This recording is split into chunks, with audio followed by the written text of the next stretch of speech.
Je suis Anne, mariée, 2 enfants, 40 ans et je vis actuellement à Paris. C'est le fait de pouvoir vivre à l'étranger, découvrir de nouvelles cultures, une nouvelle langue et de pouvoir s'enrichir de tout ce que peut nous apporter ce nouveau pays. On est parti en 2009 à Jakarta. Nous sommes restés 1 année. À Abu Dhabi pendant 2 ans et demi. Le Cameroun, où nous sommes restés 6 ans. Une petite année à Abu Dhabi. Bahreïn depuis 2 ans. Quand on est parti, j'étais gestionnaire immobilier à Paris. Donc j'ai démissionné pour suivre mon conjoint. On m'a proposé un poste de chef de projet à mon époux. Donc pour nous, c'était une super opportunité d'aller en Asie. On ne connaissait pas du tout, surtout que Bali n'était pas très loin, donc ça faisait assez rêver. Ça faisait 2 ans qu'on attendait de pouvoir partir à l'étranger, donc on était vraiment super contents de voir autre chose que Paris. C'est sûr que c'est jamais évident de laisser un poste où on a des collègues sympas et où on s'éclate, mais bon, vu que c'était un choix de vie, pour nous c'était vraiment chouette de pouvoir avoir cette opportunité et de réaliser un peu notre rêve. Je suis arrivée à Jakarta, on n'avait pas encore d'enfants, donc je me suis inscrite dans un groupe de femmes francophones qui m'a permis de rencontrer d'autres femmes qui m'ont introduit dans d'autres groupes. Ça fait un peu effet boule de neige. Et puis ensuite, avec les enfants qui sont arrivés, c'est vrai qu'en les mettant à la crèche et puis après quand ils vont à l'école, là ça permet de rencontrer très rapidement des nouvelles personnes. Alors, j'ai laissé tomber mon activité première, mais j'ai une licence de sciences du langage, donc je me suis dit que j'allais utiliser cette petite atout pour me recycler. Depuis plus d'une dizaine d'années, je donne des cours particuliers de français et je fais aussi des remplacements dans les écoles françaises. Arthur, il est né à Abu Dhabi. J'ai fait toute ma grossesse à Abu Dhabi. J'ai accouché là-bas. Je suis rapidement tombée enceinte d'Alice. On a déménagé la même année où nous sommes partis au Cameroun. J'étais enceinte de plus de 6 mois. J'ai attendu mon container, on a emménagé et la gynécologue sur place m'a dit qu'il fallait que je rentre en France parce que j'avais 2 grossesses rapprochées. C'était un peu compliqué. Donc, je suis rentrée début décembre en France, à Annecy, sous la neige, alors qu'au Cameroun, il faisait une chaleur épouvantable.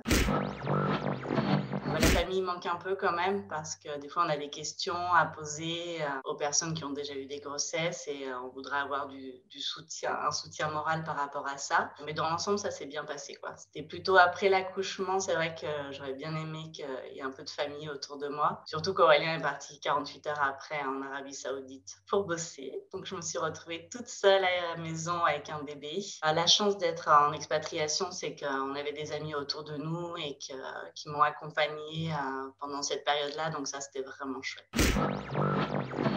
18 millions de personnes qui vivent, une méga ville avec un trafic de dingue. Et en même temps, c'est hyper riche au niveau de la population parce qu'il y a vraiment des gens de différentes religions qui vivent de différents pays. Au début, déstabilisant parce qu'on arrive, il fait hyper chaud, hyper humide, on ne s'attend pas du tout à arriver là. Et au final, ça a été une très jolie expérience, même si elle n'a pas duré très très longtemps.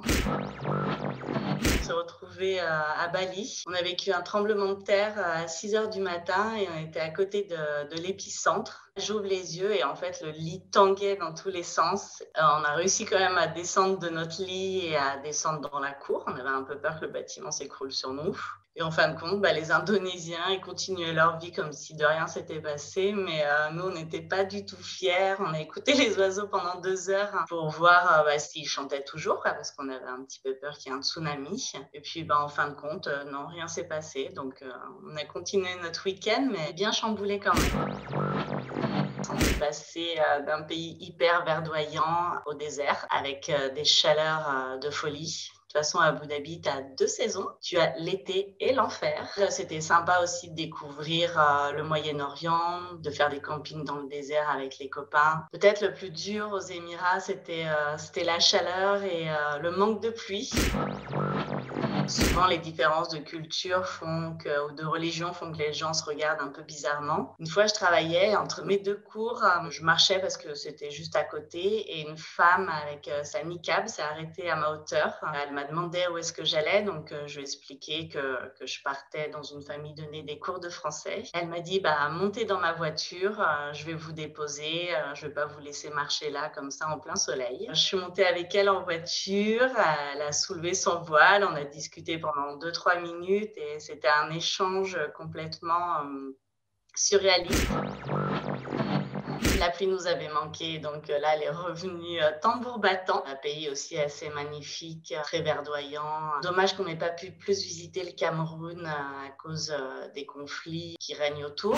Quand on part à Kribi, souvent on se fait arrêter sur la route et ce jour-là, bah, on n'y a pas coupé. Le policier nous arrête, nous demande nos petits papiers, puis il me dit: «Ah madame, vraiment là, il fait chaud, j'ai soif». Donc on avait bien compris qu'il voulait son petit billet pour s'acheter sa petite bière. Et en fait, j'avais pas envie du tout de lui donner son petit billet. J'en avais marre. Je me suis penchée dans ma voiture, j'ai vu une bouteille d'eau qui était neuve. Je lui ai dit: «Bah tiens, si t'as soif, t'as qu'à prendre ma bouteille d'eau». Et je lui ai donné la bouteille et on est reparti. Et l'histoire s'est terminée comme ça. Je pense que le flic devait être un petit peu dégoûté. J'appelle ça mon petit rocher parce que c'est vraiment tout petit, assez désertique. On a la mer tout autour, mais on la voit pas tant que ça parce qu'on n'a pas accès facilement à la mer. Les gens sont très sympas. Il y a une forte solidarité entre la communauté française. Sinon, c'est un petit peu dommage parce qu'il n'y a pas énormément de choses à voir. Aujourd'hui, ils sont encore à l'école française à Bahreïn, mais on se pose peut-être la question de les mettre dans un lycée anglophone. Je vois qu'il y a des courses de dromadaires et il y a aussi des courses d'ânes. Les Bahreïniens adorent la Formule 1 et quand il y a le Grand Prix, il y a vraiment beaucoup de gens qui se déplacent. Leur premier vrai déménagement, ça a été au Cameroun après 6 ans. Ça a été quand même un peu dur de laisser les copains. Bah, plus ils vieillissent en fin de compte et plus c'est dur de partir parce qu'à chaque fois, ils se refont des amis avec des vraies amitiés qui sont vraiment sincères. Mais les enfants essayent quand même de maintenir le contact et aujourd'hui, on a quand même la chance d'avoir Zoom, d'avoir Skype. Dès qu'on peut, avec les parents, on essaye de se retrouver en France, de passer une journée ou 2 ensemble pour que les enfants puissent se voir. Laisser les gens sur place, c'est jamais évident, ça fait toujours un petit pincement au cœur. Dans la vie d'expatriation, c'est des choix de vie qu'on fait. Normalement, on va rester encore 2 ans sur Bahreïn. Les autres fois, on nous a dit qu'on allait rester quelques années, puis en fin de compte, on est parti au bout d'1 an. D'autres fois, on nous a dit qu'on allait rester 3 ans, puis on est resté 6 ans. On vit au jour le jour, on prendra ce qui viendra. C'est vrai que quand tu arrives à l'étranger, que surtout tu rentres dans des groupes de femmes francophones, on te demande forcément dans quelle société travaille ton époux. Tu es forcément au début la femme d'eux.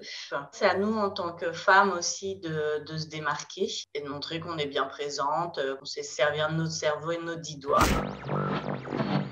2 ans d'expatriation, je t'avoue que j'aimerais bien aller vivre dans un pays où il fait froid, un pays où il y a des vraies saisons. C'est vrai que c'est très sympa de vivre toujours au chaud, en tongs, en short et débardeur, mais ça manque de voir les arbres changer de couleur, de pouvoir mettre un sweat à capuche, un petit bonnet, une écharpe.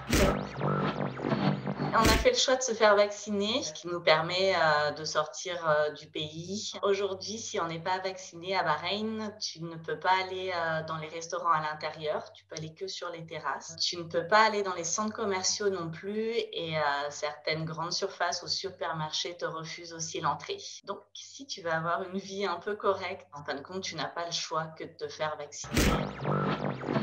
Je trouve que c'est une belle opportunité qu'on nous a donnée. C'est pas toujours facile, des fois il faut un peu s'accrocher, mais je pense que le jeu en vaut la chandelle et que pour nos enfants c'est juste magique de pouvoir vivre ça, vivre dans plein de pays différents, voyager. En tout cas, je suis très heureuse de la vie que j'ai aujourd'hui avec ma famille. J'espère que ça durera encore quelques années.